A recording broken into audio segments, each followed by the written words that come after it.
Last week was our first playoff game, and my plaque psoriasis was so itchy under all my gear. Sometimes just thinking about scratching could take me out of the moment. And then my doctor told me I could get clearer skin with a pill called Otezla.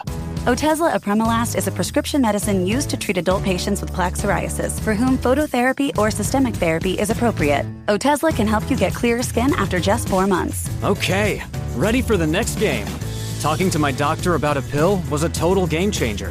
Don't use Otezla if you're allergic to it. Get medical help right away if you have trouble breathing or swallowing, swelling of the face, lips, tongue, throat, or arms. Severe diarrhea, nausea or vomiting, depression, suicidal thoughts, or weight loss can happen. Tell your doctor if any of these occur and if you have a history of depression or suicidal thoughts. Live in the moment. Ask your doctor about Otezla. Call 1-844-4-OTEZLA or visit Otezla.com for prescribing info about cost, and more. This podcast is supported by Progressive, a leader in RV insurance. RVs are for sharing adventures with family, friends, and even your pets. So if you bring your cats and dogs along for the ride, you'll want Progressive RV insurance. They protect your cats and dogs like family by offering up to $1,000 in optional coverage for vet bills in case of an RV accident, making it a great companion for the responsible pet owner who loves to travel. See Progressive's other benefits and more when you quote RV insurance at Progressive.com today. Progressive Casualty Insurance Company and Affiliates. Pet injuries and additional coverage and subject to policy terms. The NBA playoffs are here, and I'm getting my bets in on FanDuel. Talk to me, Chuck GPT. What do you know? All sorts of interesting stuff, even Charles Barkley's greatest fear. Hey, nobody needs to know that. New customers bet $5 to get $200 in bonus bets if you win. FanDuel, America's #1 sportsbook. 21 plus and present in select states. Must be first online real money wager. $5 deposit required. Bonus issued is non-withdrawable bonus bets that expires 7 days after receipt. Restrictions apply. See full terms at FanDuel.com/sportsbook. Gambling problem? Call 1-800-GAMBLER. Here we are, rummaging through part of our life, all this stuff. And one night, going through all this stuff, I find a 78 recording, a 78 record, steel needle, old 78 gramophone kind of a thing. And everything is written in Japanese.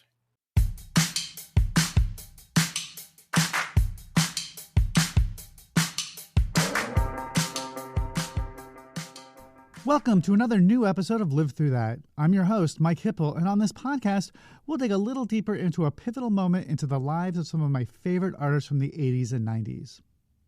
And our guest this week is Andy Prieboy. Andy is a songwriter and musician who was the lead singer for Wall of Voodoo after singer Stan Ridgway left the band in 1984. Today, Andy tells us a pretty incredible story about a mystery song he became obsessed with back in the day. I think the less that I tell you about it, the better. So, without further ado, I'm going to let Andy take over.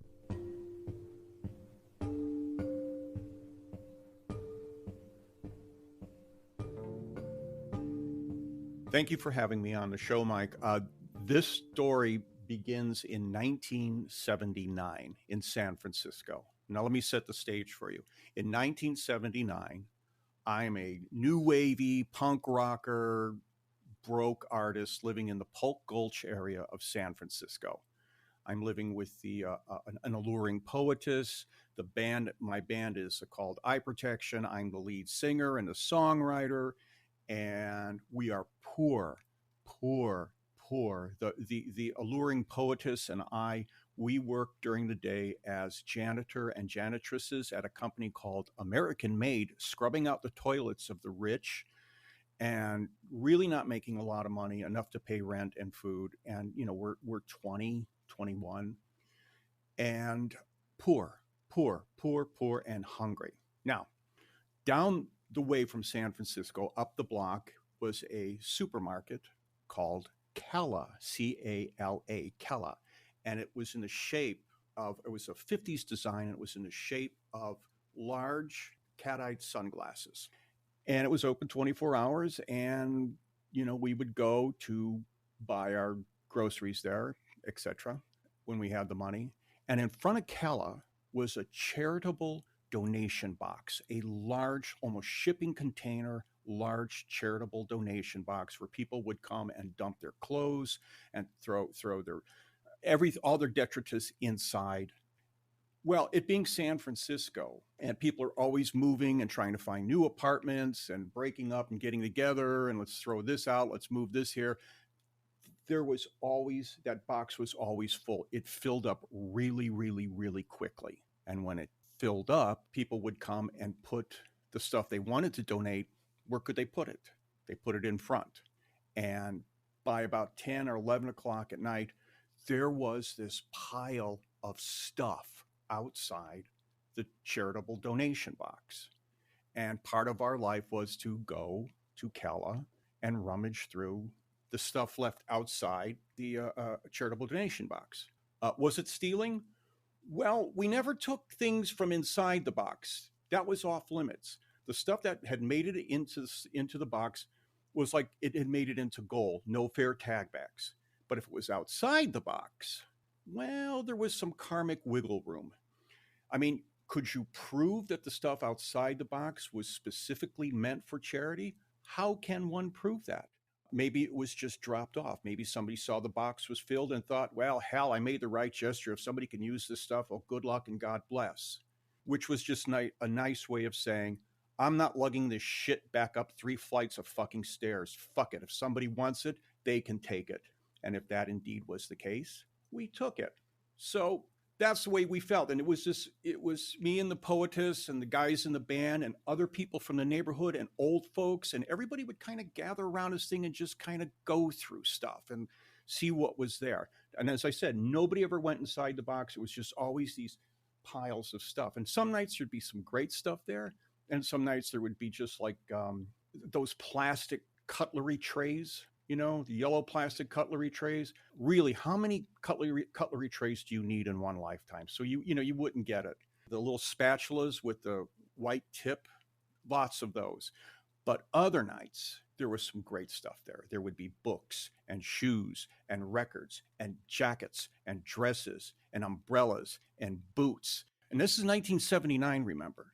So the San Francisco glam scene was now about 6-7 years past.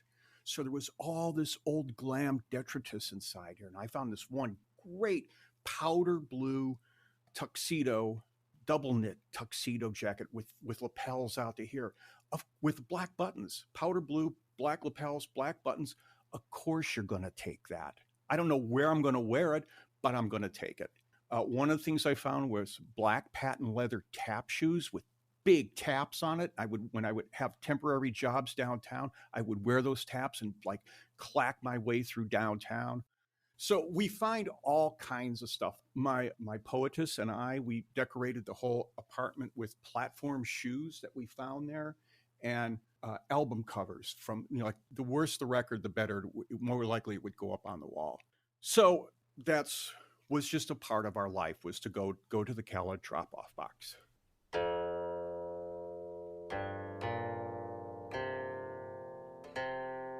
So here we are, rummaging through part of our life, all this stuff. And one night, going through all this stuff, I find a 78 recording, a 78 record, steel needle, old 78 gramophone kind of a thing. And everything is written in Japanese. Everything. I can't make out one thing. There's not anything written in English. It's all in Japanese. And I went, wow, this looks great. I'm going to take this home. Now, I'm going to take a little detour here if you don't mind. Let's go back even further. I'm no stranger to 78s. When I find a 78, it's not like, whoa, that's weird. Recently, we had some kid. We were working with 24-track tapes, and some kid came in and said, whoa, hey, is that how they used to make records? It's like, yeah, that's what it's called, how they used to make records. It's called tape. But he didn't know what tape was. He didn't know what a reel was. I'm not like that with 78s. Let me tell you why.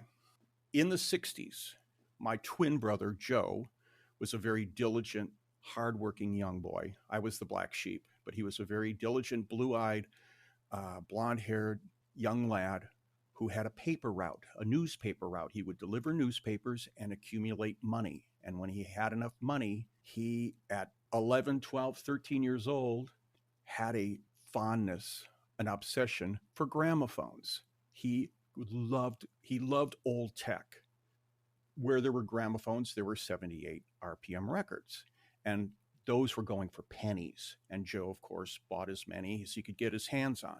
Now, we grew up in a dirty, stinky, dangerous, explosive steel mill town that was full of immigrants, people from Eastern Europe, people escaping the South of the American South to come work in the mills and start a new life.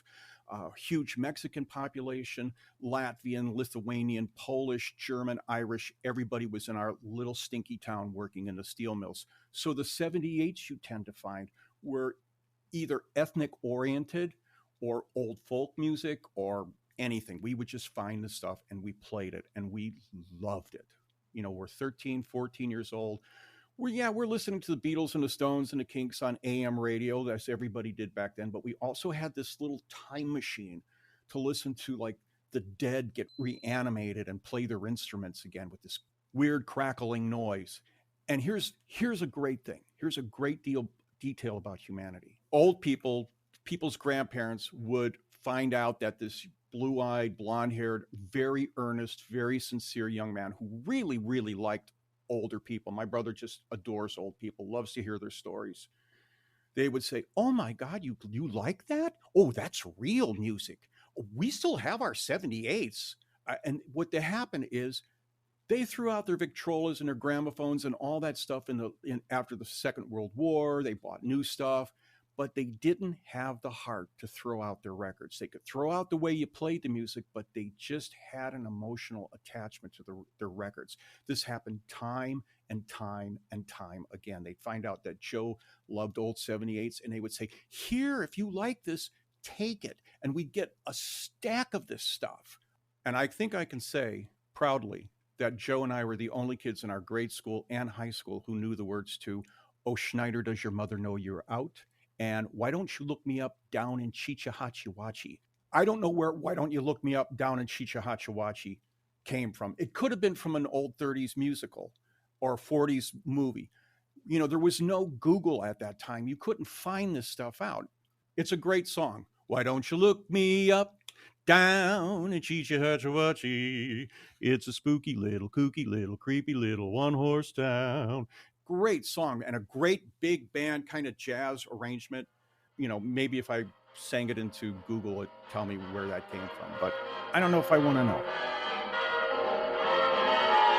Why don't you look me up way down in Chichahachiwachi?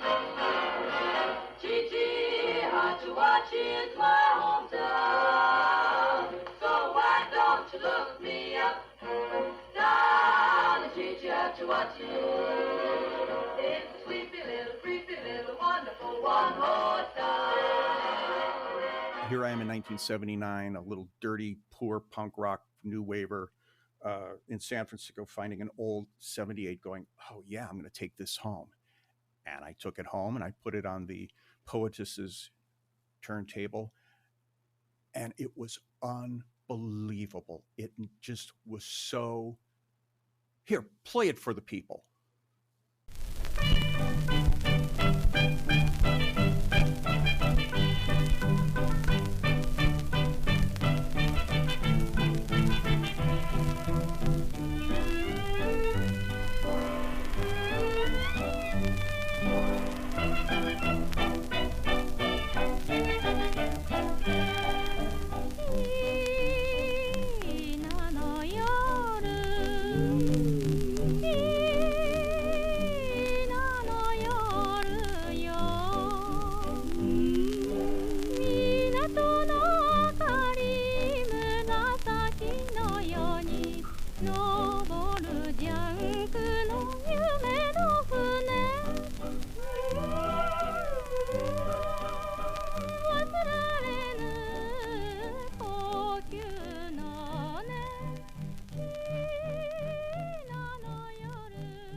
Off this scratchy record comes this yearning, sweet, pentatonic melody and this eerie, keening voice of this gorgeous woman's voice over the crackling and the popping. And it's this enchanting, Asian pop music with some Western style to it. It's like Slick Tokyo goes to Slick Hollywood and then comes back to Slick Tokyo. And here I am now 30, 40 years later with it in my living room. And I'm just absolutely enchanted. And I set myself down and I learn the chords on it and I learn the melody, and it just becomes, I'm still find myself every once in a while using some of those chord patterns within that song when I'm songwriting, like, oh yeah, like do it like this. So I'm really, really in love with this song. Now, keep in mind, at the time I'm fronting a band, I'm writing the songs for the band. I have a relationship with the poetess, it's a very, very busy time. So this is not a single obsession. It's one of many obsessions, but I really would return to it when songwriting would kind of hit a lull. I'd return back to this song, and play around with it. And one of the things that I do, and I know a lot of songwriters do, is you take songs from languages that you don't know and modify the words to fit in English. Okay, so I played around with it. I taught myself how to play the song. I could sing the melody and hum it, and there was no Google back then. And, for me to go even begin to find out where this came from, I mean, couldn't walk up to somebody on the street, go, hey, hey, buddy, what does this mean? You couldn't do that. You wouldn't do that. And then going down to the library, I mean, I don't even think I had a card. I'd have to get a card. I'd have to fill out papers just to find it, and I got a million other things to do. But sitting in front of the piano, I love this song, memorized the melody, and I played around with adapting after a while of adapting it, taking the words, how they sound, which is just an exercise songwriters do. Take the words of another language, how they sound, and adapt them to English. And what it made me think of was you could actually put this into a really bad early 50s musical. Early 50s pop music sucks. And I know this as a guy who had lots of 78s from the early 50s. I mean, Peggy Lee singing Where Will the Dimple Be? Come on, that sucks. Don't telephone, don't telegraph, tell a woman. Come on, it was awful. So just that kind of between the war and rock and roll, that period there between, peacetime and the advance of rock and roll, that period there to me is just unlistenable. I hate that stuff. Those icky pastel chords and those voices that sing like this. They're like Christmas Carol music. You know how guys sing in Christmas carols like this. It's like, what the fuck is that? Anyway, so I thought that this song could actually be in a bad early 50s musical. A post-war Japan, a GI is from Texas, is stationed in Japan, and he's got a Japanese girlfriend. And he, if you adapt the words and the melody, it's like, they call him Taco Joe from the borders of the Rio Grande. But what can a Texas cowboy do when he's stationed in Japan? And then the girls come in and say, hey, Joe, you want fun? Why be lonely one? Come to the tea house, show your girl everything that Taco Joe knows. And here comes the hook. Teach me how to yodel. Teach me how to yodel. She wants Joe to teach her how to yodel like a cowboy, like Jimmy Rogers. And I think, that's about as stupid as those musicals got back then. And he would do his yodel solo and just shit you think about when you're writing. I mean, sometimes you follow you have to follow your mind. You follow your mind and the soul will eventually pop up. Sometimes the soul wants to go to the circus. Sometimes the soul wants to go to the orgy. Sometimes the soul wants to go to the slaughterhouse. And this was just a time when the soul wanted to go to the circus, just goofing around.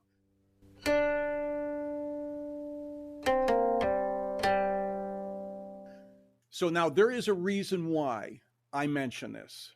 Teach me how to yodel. Teach me how to yodel. Keep your eyes on those vowel sounds, folks. Teach me how to yodel. Okay. Now, let's move forward. Let's move forward now. 7 years. We're now in Los Angeles, 1986. Let's Go to Hollywood, 1986. By a set of curious chances, I'm living in Hollywood. And at this time, Hollywood in the 1980s looks like Hollywood from the 1920s with cancer. It's cute, but seedy. It's run down, kind of weedy. I'm living in a bungalow, series of bungalows near the Paramount Studio gates, built in the 1920s. It looks like it's something out of Day of the Locusts. Or if you lived there in that apartment building, it would have been Day of the Roaches, because this thing was just roach-ridden. Just a tiny one-room roach-ridden apartment on the bottom floor, 20s apartments on the outside, run down on the inside. All that punk rock stuff and that new wave stuff and the Kala and the Poetess, that's got lost 6 personal tsunamis ago. I mean, the Poetess became an ex, and then along came the Mad Englishwoman, who became an ex, and the bands broke up, and opportunities came and gone and went, and evictions and kicked out of rehearsal halls. Just the nightmare that it is being a working musician or a struggling musician. That's all way in the past. I am now, by a set of curious chances, the new person of front for Wall of Voodoo. We have recorded our first record together, 7 Days in Sammy's Town. I've been around the world touring with them. We had a hit in Australia and did really well in Europe. America was kind of a struggle for us, but we pulled through and headlined across, and we've been working. Very, very, very, very busy time. Rehearsals, songwriting sessions, demoing sessions, very busy. And I'm living in this one-room, roach-ridden apartment. The Poetess is gone. The Mad Englishwoman is gone. I'm now living with the professional drug user who said, "Don't call me a junkie. Don't call me a junkie. Call me dope fiend. I like that. Because that's what I am. I'm a dope fiend. I like that term." So I'm living with the dope fiend in this one-room apartment. And all that stuff from San Francisco, you know, the mysterious 78, along with a lot of other stuff, went to my twin brother, Joe, who is now in Manhattan. I haven't heard the mysterious Japanese 78 for 6-7 years. Again, it's just all lost in the whirlwind of the tsunami of life. So that's where we're at. I'm the lead singer from Wall of Voodoo. I'm reviled by old fans. I'm embraced by a handful of new ones and ignored by the world at large. But, you know, I'm busy and I'm happy. The neighbors around me were the typical desperate Hollywood types of fallen industry vets, divorced dads who work at Pep Boys, and old hippie gals, drunks, and Lorenzo. Here's the story.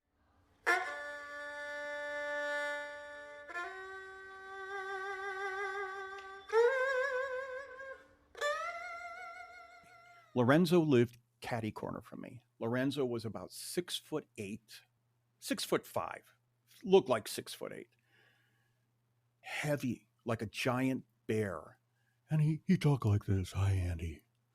How you doing, Andy?" I'm doing good, Lorenzo." Lorenzo was a Korean War veteran and a retired magician. And in Korea, he had gotten his legs chewed up by frostbite. So he was on disability, he got VA benefits, he lived on Social Security, and mainly just kind of hung out on the cot in his living room, reading newspapers, listening to radio. He had covered his walls in his apartment with newspaper. He wallpapered his apartment with newspaper to keep the roaches out. So that was always just kind of interesting. I would go visit Lorenzo. He liked to talk. And he liked to talk about the war, and we'd talk about Korea. We talk about the First World War, Civil War. You know, he would talk about Hollywood in the 50s, Hollywood in the 60s, you know, being a magician, having blah, blah, blah, blah, blah. And he was married to a woman who lived in the building next door. They couldn't live with each other. She couldn't stand his mess. She lived in actually kind of a pretty old building next door. Her name was Lily. And if you get me on again, I'll tell you who Lily was.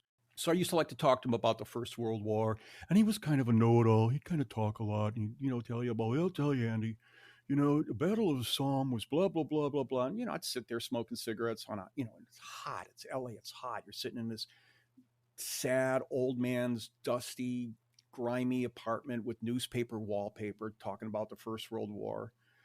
It's just what you do, being neighborly, and I liked him. On this particular day, it was a very, very, very dry, hot, dusty day in Hollywood. And I got a letter in the mail, a little package in the mail from my brother. He sent me a cassette, and on the cassette was Teach Me How to Yodel. Was a recording he made of the Japanese 78 that I had given him. 7-8 years later, I have it, and I couldn't wait to play it. It was so great to have that back, because this song's kind of like part of the genetic structure now, whatever. It's just part of me. And I hadn't heard it in almost 7-8 years. So I put it on, and it began with, and then all of a sudden she comes in singing that little beautiful melody. And at that point, I hear, "Who's playing that song? Who's playing that song?" And I hear Lorenzo outside my apartment going, who's playing that song? I came out. I said, "I am Lorenzo." And he's standing there in like a dirty wife beater t-shirt and like striped boxer shorts, and his scarred up legs with bandages on them still. They would occasionally suppurate and all that sort of stuff.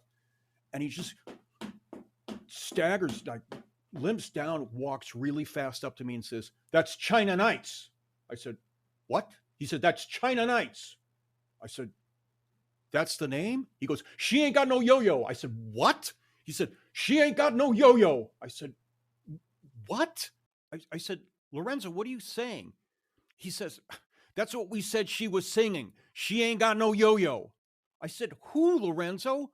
Who thought she was singing?" And he said, "Fuck. You're too fucking young. You don't fucking know shit."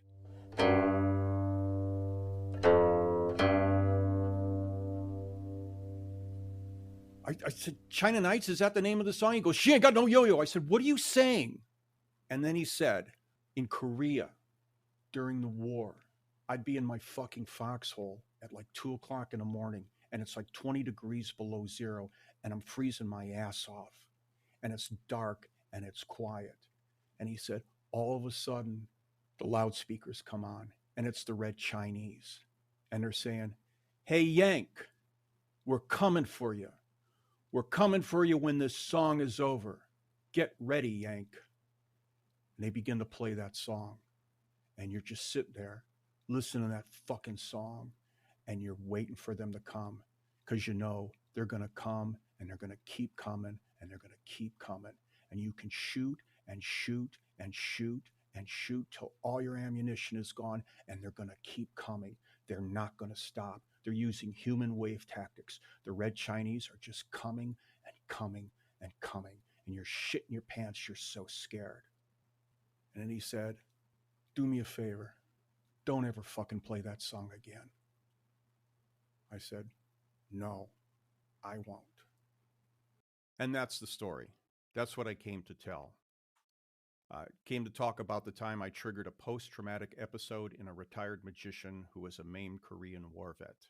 Not really what I lived through, but what my neighbor Lorenzo lived through. And somebody has to tell his story.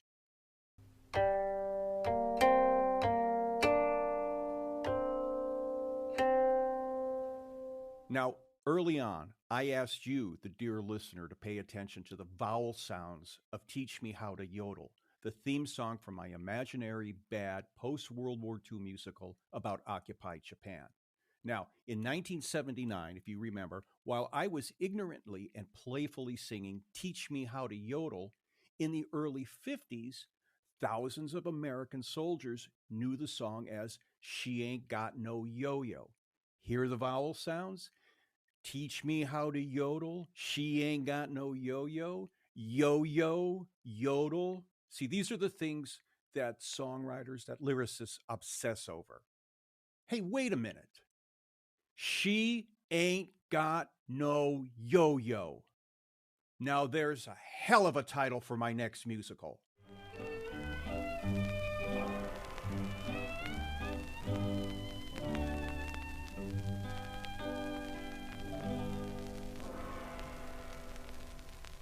A huge thank you to Andy for telling us this incredible story. I had such a great time chatting with Andy that I'm going to release a bonus episode next week where Andy will tell us all about his song Tomorrow, Wendy, his time with Wall of Voodoo, and he might even tell us who Lorenzo's wife Lily was. I'll have a link to Andy's website in the show notes also so that you can keep up with what he's doing these days. And a quick reminder that you can buy my book on 80s musicians and where they are today, 80s Redux, and its sequel, Live Through That, on 90s Artist, wherever you buy your books.